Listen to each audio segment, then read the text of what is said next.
In today's episode, I have CPBF heavyweight champion Raymond Olubowale in the office.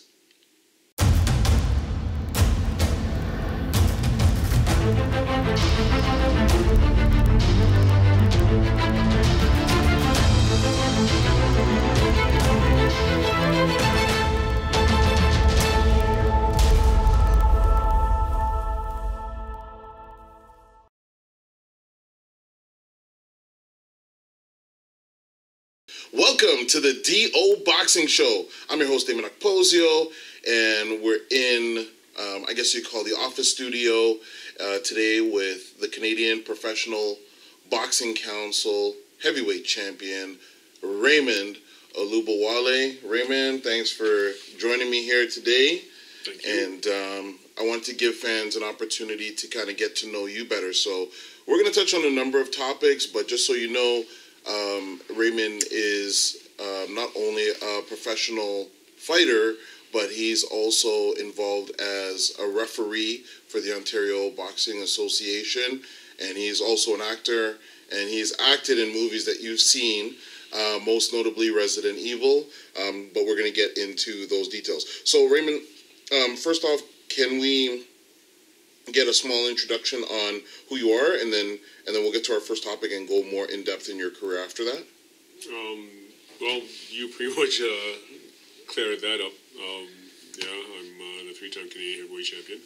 With that being said, I also have a few other layers to the man called Raymond Olubowale.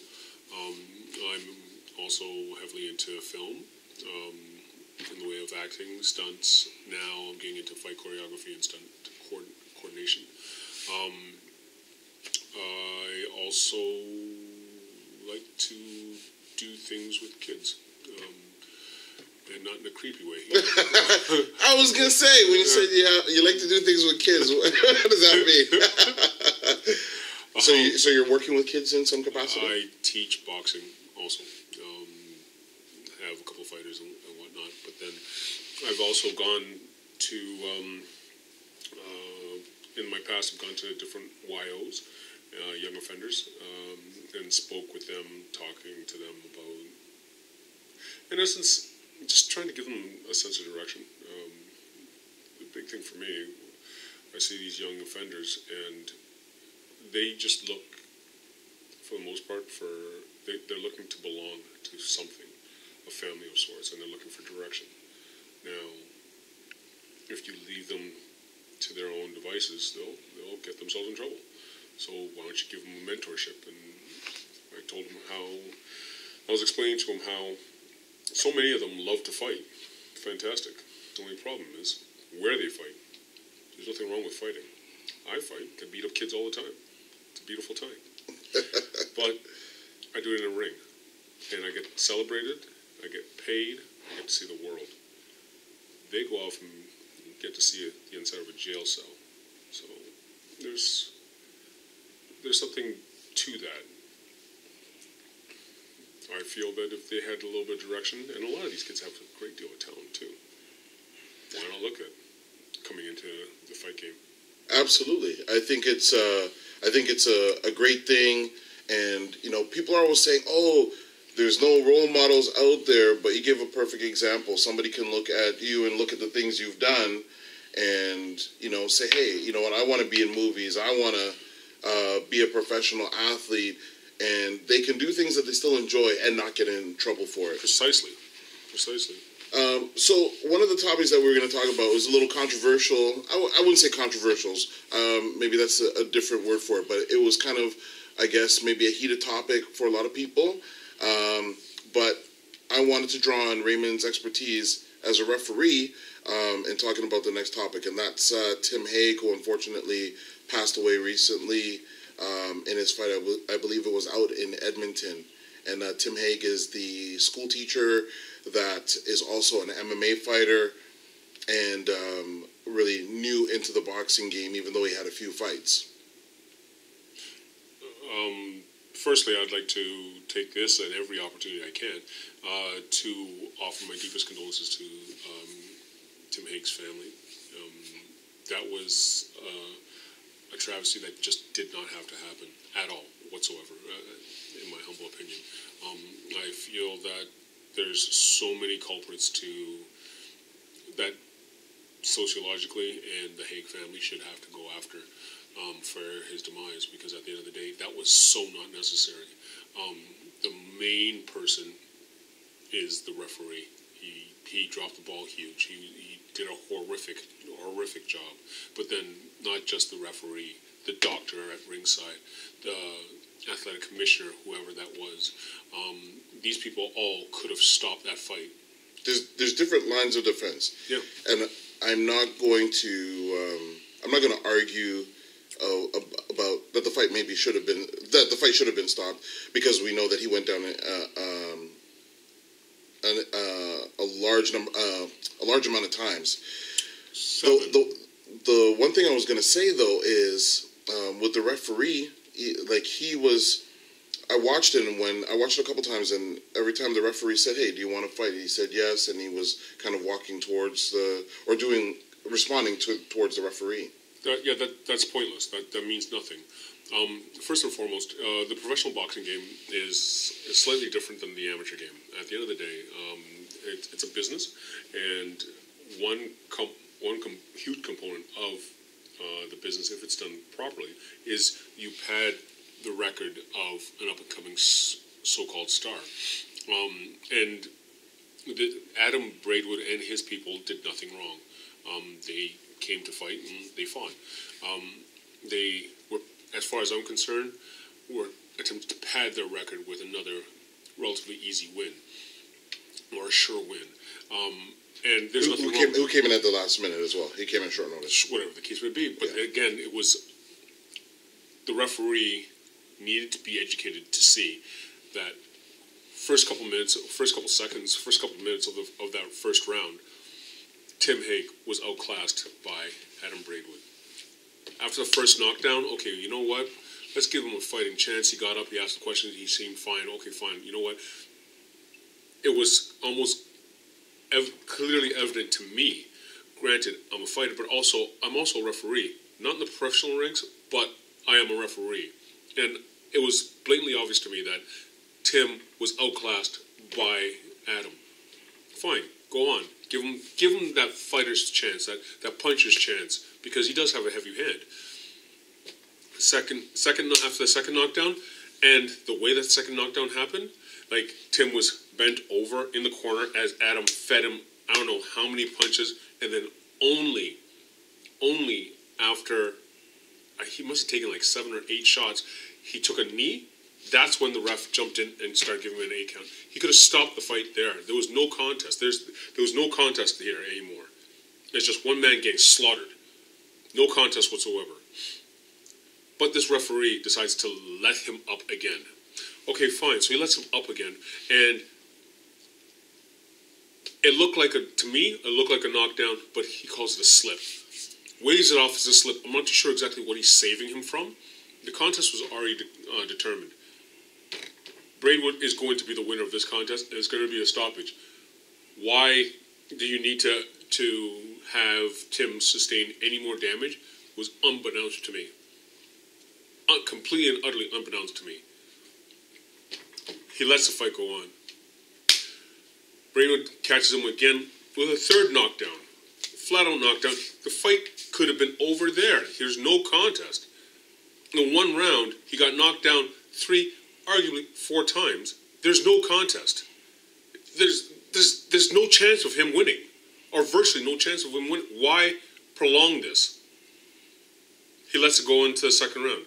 Now, his cornerman, Tim's cornerman, should be ashamed of themselves, and they should have their license revoked and should never, ever work another corner until they have some serious training. Because how they can look into their fighter's eye and say, you know what, we're doing what's best for you as a fighter and letting you go on and get more punishment is beyond me. Yeah, that shouldn't be. They should have tossed in the towel. As far as I'm concerned, after the second knockdown, but they wanted to give him a little more tendering because he stood some chance of knocking out a raging bull like Adam Braidwood. Second round comes out. Tim goes down again. goes down again. And, okay, what do you think is going to happen? People, what do you think is going to happen? People don't play boxing. Boxing is serious. What do you think is going to happen? The ref, okay, good. You're good to go. Let the fight continue. Asinine. Utterly asinine. He should be held completely responsible for the demise of that man. Allows it to go. He gets clipped. Calls it a slip. Waving it off, it's a slip because this contest is supposed to be going somewhere. There's a chance that he may... Nonsense. I'm gonna play devil's advocate on some parts here. So by all means, he's waving off the slip. Maybe he didn't see the punch connect, but he's got the assistance too of the ringside doctor, who was asleep, utterly asleep. I fought a fight in Calgary, and that same referee ref the fight. It was the reason why I lost my title the second time against Eric Barak. Interesting fight. I went for a shot to the body as Eric was coming with a big, huge left hook. That left hook ends up catching me right in the back of the head. No fault of Eric's at all. It was just an unfortunate scenario for me. With that being said, under normal circumstances, that was an illegal shot to the back of the head. The fight should have been stopped, and because I couldn't continue, it should have gone to the scorecard, which I would have won the fight. Because I had won the first 4 rounds with a questionable knockdown in the first round, and then the 5th round he won. This was the 6th round. Instead, the ref didn't see it happen, so he let the fight go on. I ended up getting 2 more knockdowns. So he awarded the fight to Eric.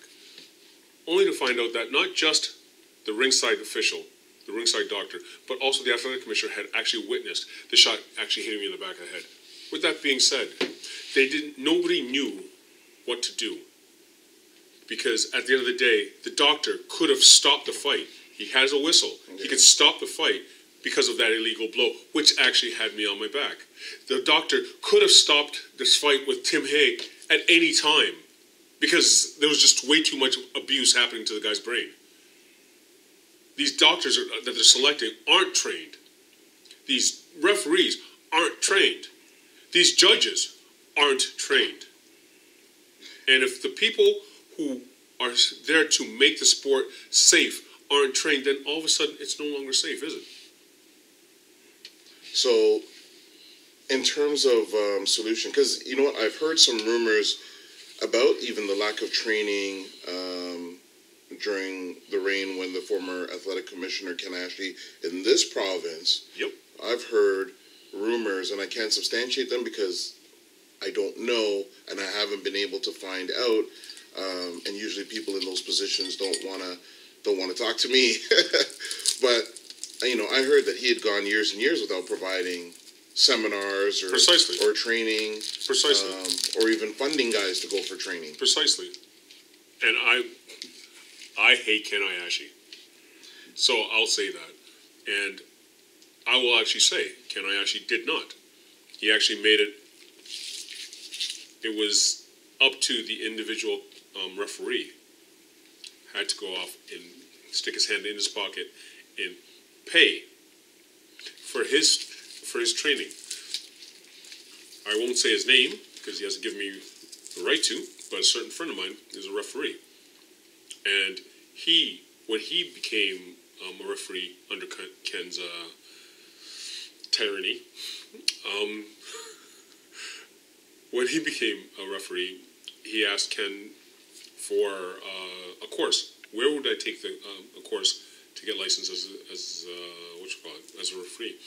And Ken suggested a course, and it's out of Vegas. Now, he would have to go down to Vegas on his own dime, pay for the flight, his accommodations, whatever, for a weekend. Then the course is $1,500. So let's say $3,000 is spent for everything, including the course. He gets back up here. He referees 4, maybe 6 fights a year. Let's say even 10 fights a year. Actually, it won't be for 10 in Ontario, but more like 6 fights a year with under Ken's guidance. And they're getting paid $150, $120 a night. When does he get to recoup that cost? And that's just one course. That's just one course. That's just one course. What I have heard is this new athletic commissioner in Ontario actually went and had the course come up to Toronto and had the officials take the course. He paid for the course so as everybody was taught how to be a coach. How to be a ref. That's what an athletic commissioner is supposed to do. That's what they're there for. The safety of the athletes. Ken Ayashi was an abomination. Well, I know that, everybody used to talk about him wanting to or be a safe commissioner, but there's been numerous instances where the practices that he had were not safe. He authorized a fight. I remember very clearly he authorized a fight between Rico Tan, who had 3 fights, to fight Mohamed Mocha, who at the time was 21-14. That's about right. Ken Ayashi used to govern the province's boxing via some crystal ball of his, where he would be able to predict, Lord knows what he'd predict. He'd just select, this fight's going to be this many rounds, because, I don't know. He's fearful that it's going to be dangerous after a certain amount of rounds. I was supposed to fight Dylan Carmen. I have a Canadian title. Dylan Carmen has a Canadian title. He would not. We were offered a fight. Ken Ayashi would not permit the fight to go more than 6 rounds. 2 Canadian heavyweight champions couldn't go more than 6 rounds. And I noticed that with different versions of the Canadian heavyweight title. Does Dylan Carmen have the NCC version of the Canadian heavyweight title? And I believe that when he fought for that title, I believe it was 8 rounds. Yeah. As opposed to 10. Interesting rulings. I think the takeaway from this is that, the athletic commissions need to put more training in place. By all means. And, they need to look at who they're having as officials, whether it's upping the pay of the officials to draw better quality. But, I've heard comments about the age of some of these officials and their ability to view or pay attention to fights. Someone had mentioned to me in passing an official that actually looked away because they didn't like the sight of the blood. They noticed that the official was looking away during certain parts of the fight. And I don't know, again, these are all, it's just third-hand information that's being tossed out there. And that's why I'm not saying for sure this is what happened, because I can't substantiate it. But again, it's having open dialogue. It's having open dialogue about things like this that causes things to happen, causes things to be looked at, and that's how change happens, and that's how positive change comes about. So, moving on to Raymond Olubowale, the person. Let us know a little bit more about yourself. How did you get your start in boxing?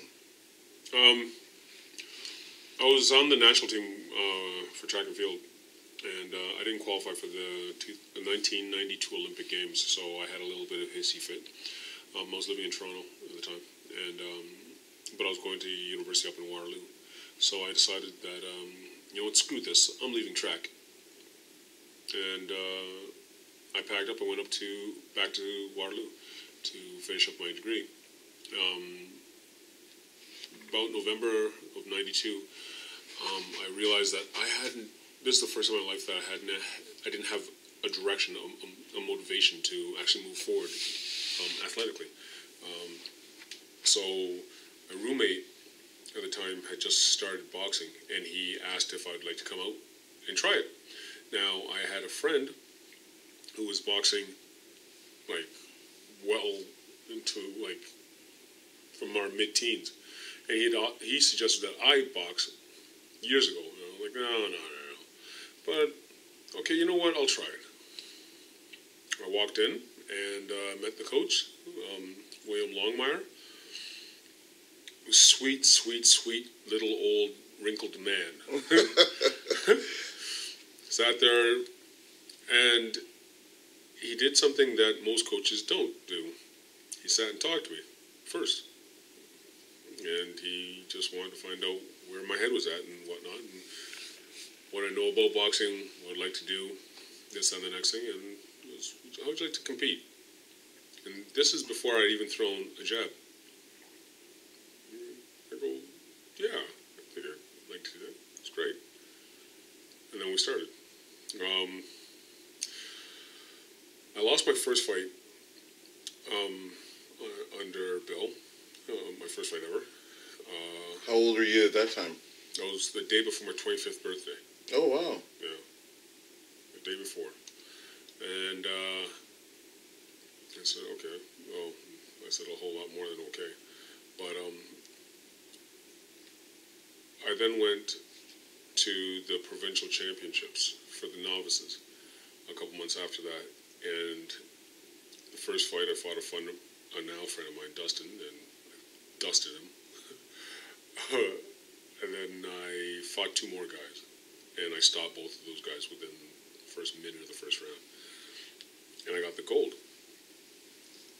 It was so sweet to see how proud Bill was of me.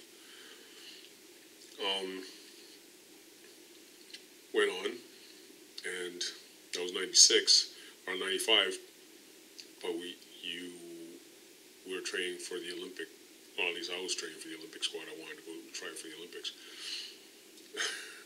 One of my biggest punches, still to date, was against a guy named Kevin Anderson.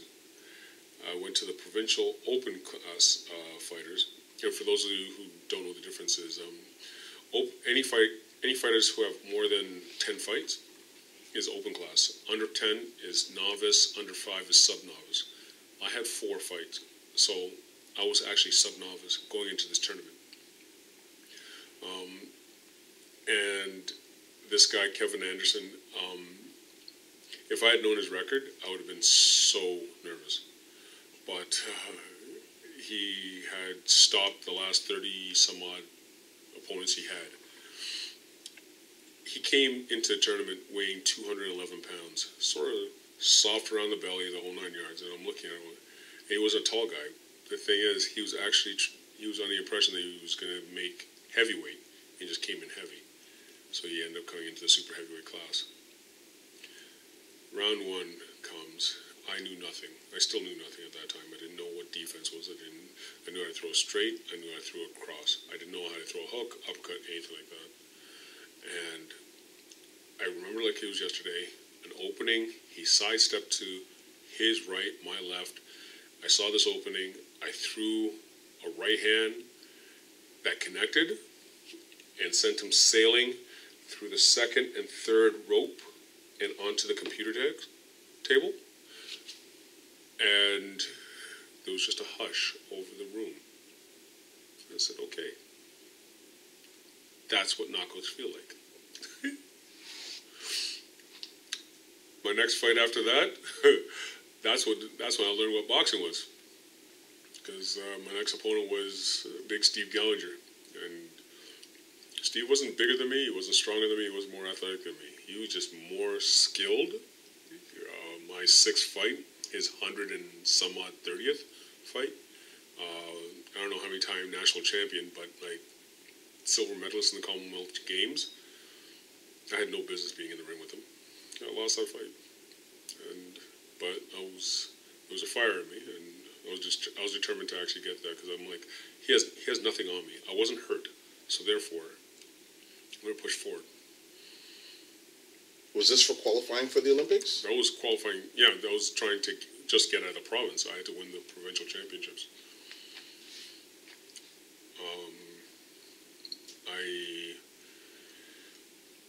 I tried again.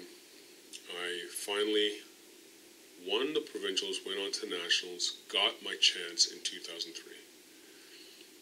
And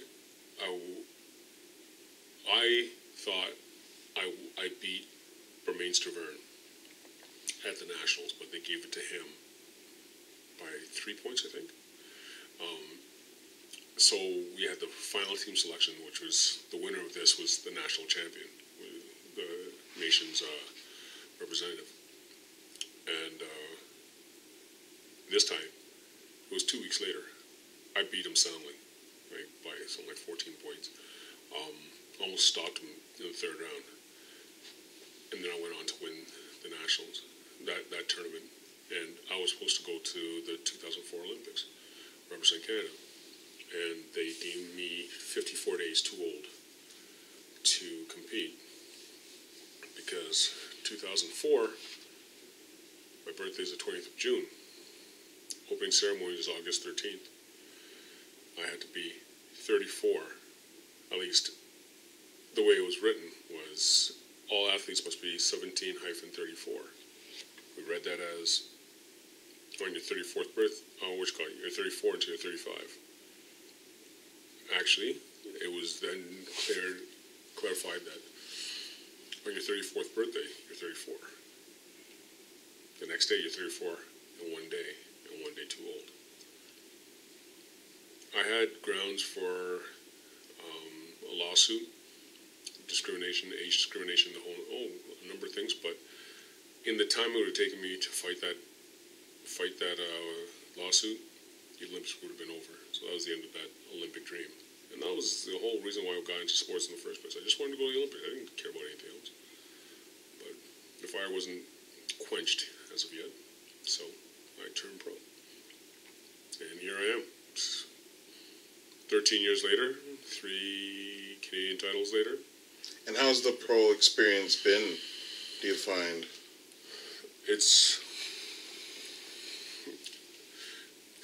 There's a lot of room for improvement. A great deal of room for improvement, especially in this province. I think the demise of Ken Ayashi has been an astronomically good thing in the right direction. This new athletic commissioner has been touted as being very good for the sport. He's actually working with promoters. This is a very attractive playing field now for promoters and like international promoters to actually invest in the sport of boxing and watch it thrive. I found like so much controversy and whatnot, but it's getting better. And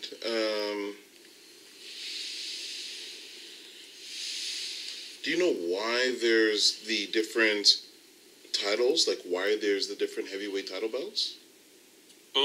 Yeah, they're just sanctioning bodies. Just like the different world titles. There's 5 world titles. They're just different sanctioning bodies, and it just makes for a more. I feel it makes for a more fertile field, a more attractive field of competition. Because just because you're a Canadian champion, you can then easily just hold the title and not defend it against anybody, or select who you can defend against. Meanwhile, could be so many different fighters out there who are hungry and wanting to get a chance and whatnot, and not given the opportunity. What you can get by having multiple titles is what the Klitschko brothers had in their dynasty, which was a mega champion. It built for great entertainment, like this champion versus that champion. Who's the real champion? Who's the real champion? Well, me versus Dylan. I'm the real champion, I assure you of that. But me versus Dylan. Who's the real champion? Who's the real champion? Well, let's dance and show exactly who the real champion is. And I think this kind of competition actually elevates the game. So Raymond, as the current reigning CPBC heavyweight champion, you're going to be having a defense coming up soon, I'm assuming? Yeah, I'm working on a couple right now. There's, I would like, in negotiations with a certain group from Edmonton who want to put on a fight, the dance between Adam Braidwood and myself. He's a hot young prospect coming up now. He's not bad. He's strong and he's aggressive and he's entertaining. Big show. But and you guys have a common opponent in Eric Martel Bolili. Yeah, sure. Forget Eric. But yeah, I think that would be a great contest. Like I said, he's a big, strong kid coming up. He's hungry. I think he's earned it. We're looking at another fight in September time against one Chris Norad from down east. He's 14-0, but or 15-0 or something like that. But I don't think he's fought anybody. I know he hasn't fought anybody of my caliber. And Chris Norrad's a heavyweight? He used to be a cruiserweight, moved up to heavyweight, fought the last couple fights as heavyweight. Okay. And he's asked for a shot at the strap also. So most definitely, I want to fight Simon Keane. That's the former Olympian. Yeah, no, I want to fight Simon Keane. For no other reason, just that I really want to fight Simon Keane. And have you ever considered taking any stay busy fights? You know, sometimes fighters will travel, maybe go to Michigan or go someplace stateside to stay busy. Yeah, stay busy. I would love to, but I don't have that opportunity very often. I don't have coaches feeding me anybody. I don't have a promoter. Never have. Self-managed also. So the opportunity doesn't present itself too often. But Lee Baxter has offered me a fight against his fighter, and that would be nothing shy of a stay busy fight. But I can't fight a Canadian without defending my title. That's just because you go off and say, "Oh, this is a non-title fight, and it's only for 4, 6, 8 rounds." If I lose that fight, I lose my title, regardless. How can you be a champion if you just lost to somebody, even worse, within less than 10 rounds? So, promoters, beware. I'm not going to accept anything unless it's a title defense against another Canadian. That's it. Okay. And so if promoters wanted to get in touch with you or somebody wanted to reach you, how would they reach you? Oh, I'm all over Facebook, social media. Yeah, that's usually the best way. Just under Raymond Olubowale, look you up on Facebook. That's it. Instagram? That's it. Same thing. Baller Ray at Instagram.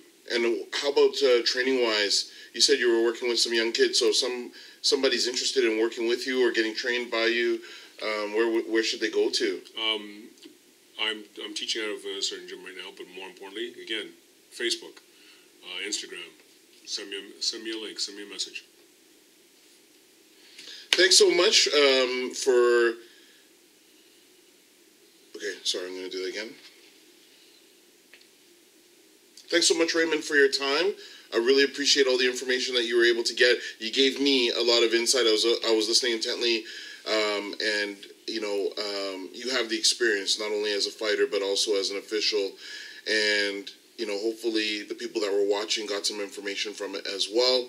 Hopefully it was informative for them. Remember, you can ask us any question related to boxing by sending us a message through Twitter at DOKPOSIO, through email okposio@hotmail.com, and don't forget to subscribe through YouTube to get every episode of the DO Boxing Show. Thanks for tuning into this episode, and we'll catch you in the next one.